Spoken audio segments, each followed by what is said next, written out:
الشيطان الرجيم بسم الله الرحمن الرحيم وهو الغفور الودود صدق اللہ العظیم۔ دوستو، یہ سورہ البروج کی آیت نمبر 14 کل بھی پڑھی گئی تھی۔ اللہ رب العزت نے اپنے اسماء الحسنی میں سے پیارے پیارے اور خوبصورت ناموں میں سے 2 نام کا یہاں پر ذکر کر کے انسانیت کو اپنی ذات کا تعارف کرایا ہے۔ تعارف کا انداز یہ ہے کہ اللہ پاک شدید گرفت اور پکڑ پہ قدرت رکھتے ہیں۔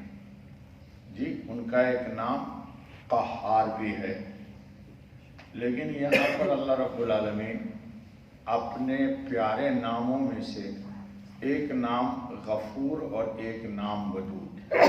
غفور کا ترجمہ ہے نہایت ہی بخشنے والا اور بار بار بخشنے والا۔ وہ ایک آدمی راستے سے جا رہا تھا،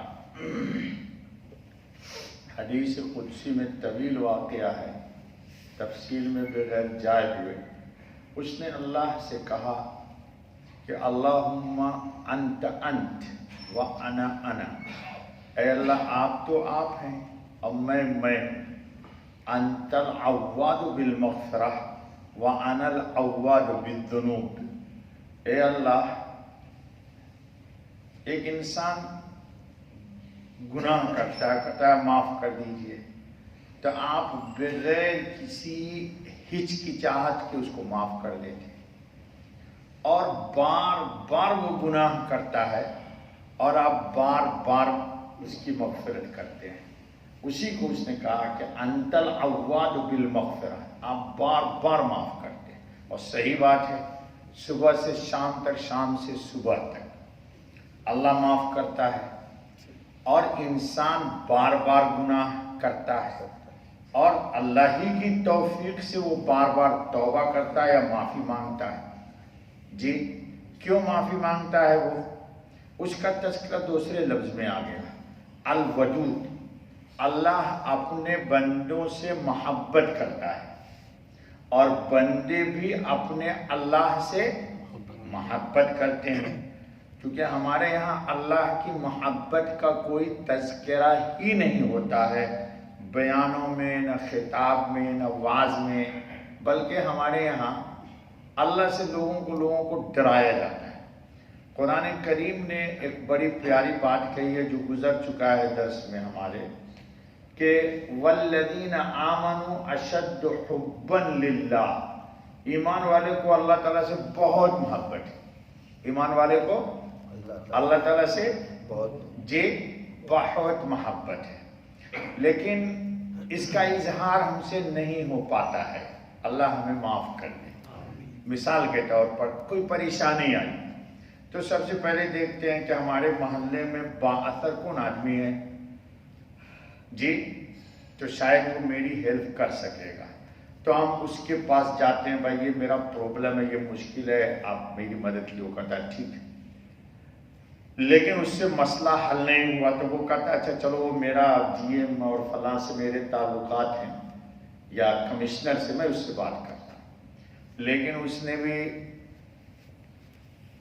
جی انکار کر دیا کہ یہ کام مجھ سے نہیں ہو پائے گا۔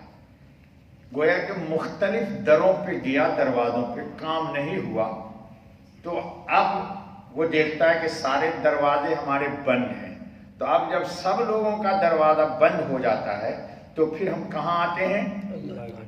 اللہ کے در۔ یہ ایمان والوں کا سیوا نہیں، یہ ایمان والوں کا سیوا نہیں۔ ایمان والوں کا سیوا یہ ہے کہ جیسے ہی مشکل پیش آئے تو پہلے اللہ سے مانگنا چاہیے۔ وہ ہمارے ایک دوست کہا کرتے تھے کہاں جاؤ گے؟ تو دبئی۔ کہاں ٹھہرو گے؟ تو اشفان کے پاس ٹھہریں گے۔ اشفان نہیں ملا تو افضل صاحب کے پاس ٹھہریں گے۔ افضل صاحب نہیں ملے تو مہربان کے پاس ٹھہریں گے۔ وہ بھی نہیں ملا تو سمین اشرف کے پاس ٹھہریں گے۔ ابھی چھٹی گیا ہو تو کہتا ہے ٹھیک ہے وہ ہوٹل میں ٹھہر جاؤں گا۔ اچھا، اگر پیسے کٹ گئے, کارڈ ہی غائب ہو گیا, کریڈٹ, تو کیا کرو گے؟ تو کہتے ہیں پھر اللہ مالک سب سے پہلے بولا جی. تو گویا کہ ہم نے اللہ کو سب سے لاسٹ میں رکھا ہے. ایمان کا تقاضا یہ ہے. اب دیکھیے گا, مثال کے طور پر ہم راستے سے گزر رہے ہیں, پاؤں میں ہمیں ٹھوکر لگ گئی, تو اکثر لوگوں کی زبان پہ آتا ارے باپ رے. اللہ کی زبان پہ نہیں آتا, کم آتا لوگوں کے. تجربہ کر لیجئے لائف میں, کیا آتا ہے؟ ارے باپ رے. تو باپ رے کیوں کہتا ہے یہ؟ اس لیے کہ باپ کو اپنے دل کے قریب سمجھتا ہے. اسی لیے میں نے کبھی کہا تھا کہ چھوٹا معصوم بچہ, ابھی چند دن پہلے کی بات ہے, نماز پڑھاتا ہوں نا, چھوٹے چھوٹے واقعہ سے عبرت لینا چاہیے. ایک صاحب جی اپنے بچے کے ساتھ یہاں کھڑے ہو گئے, تو میں نے کہا بچے کو سائڈ ہو جاؤ. تو بچہ سائڈ نہیں ہوا تو باپ خود سائڈ ہو گیا جی اپنے بچے کو لے کے. تو ایک بچے کا دل اپنے ابا سے لگا ہوا ہے. بندہ جب بندہ بن جاتا ہے تو اس کا دل ربا سے لگ جاتا ہے. بات کہانی بھی چھوٹی سی ہے جی. چھوٹا سا معصوم بچہ ان کے ساتھ آتا ہے, وہ آپ کے ساتھ جوڑ نہیں رکھے گا, اسی بڑے میاں کے ساتھ جوڑ رکھے گا. کیوں؟ اس کے دل میں یقین ہے کہ یہی اس پورے مسجد کے اندر میرا سب سے ہم نوا ہے. تو ایمان والے کو جب یقین آ جاتا ہے کہ میرا ہم نوا اس کائنات عالم میں کوئی نہیں ہے اللہ سے ہے, تو سمجھ جائیے کہ اب ایمان میں آپ کے روشنی آنے لگی. تو اللہ نے یہاں دو نام کا ذکر کیا ہے, غفور اور ودود. اب ذرا مفسرین کیا لکھتے ہیں ذرا دیکھیں, ورنہ بات تو چلتی رہے گی.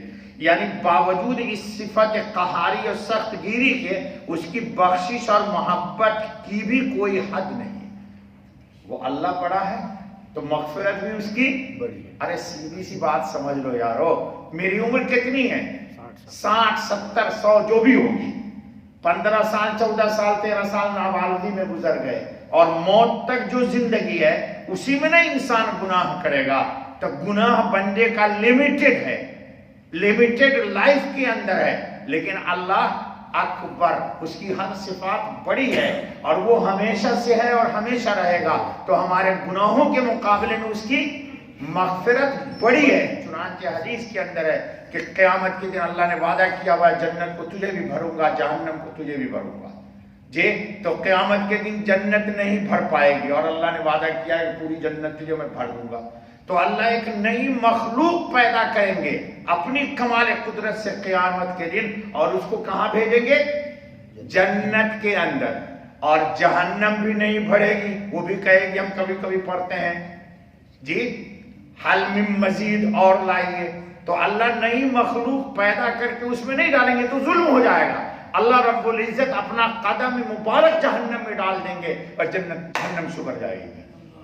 تو جنت کے لیے مخلوق پیدا کرے گا وہ بھرنے کے لیے, لیکن جہنم میں کسی بے گناہ کو نہیں ڈالے گا. کیوں؟ وہ هو الغفور الودود جی, وہ ظلم نہیں کرتا کسی پر.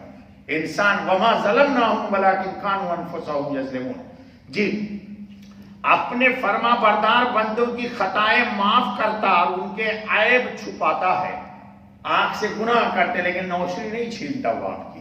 زبان سے گالیاں دیتے ہیں, گالیاں کو چھوڑو یار, اللہ کو برا بھلا لوگ کہتے ہیں. میں نے خود سنا اپنے کانوں سے, اللہ ہی کو برا کہتے, لیکن اللہ اس کے زبان کی گویائی نہیں سلب کرتا ہے, دیتا ہے, اور طرح طرح کے لطف و کرم و عنایت و شفقت سے نوازتا ہے. حضرت حسن بصری نے فرمایا اللہ کے اس جود و کرم کو دیکھو کہ جنہوں نے اولیاء اور اس کے محبوب بندوں کو قتل کیا ان کو توبہ کی دعوت دی جا رہی ہے. مثلا حضرت حمزہ کو شہید کرنے والے کون ہے؟ وحشی. اور وحشی کو ایمان کی دعوت دے کے جنتی بنا دیا. یہ اس کی شان مغفرت کی ہے, یہ اس کی شان ودود ہونے کی ہے. اللہ تعالی ہم سب کو اپنی ذات سے جوڑ کے رکھے. بس بابا سبحان اللہ و بحمدہ سبحان اللہ العظیم.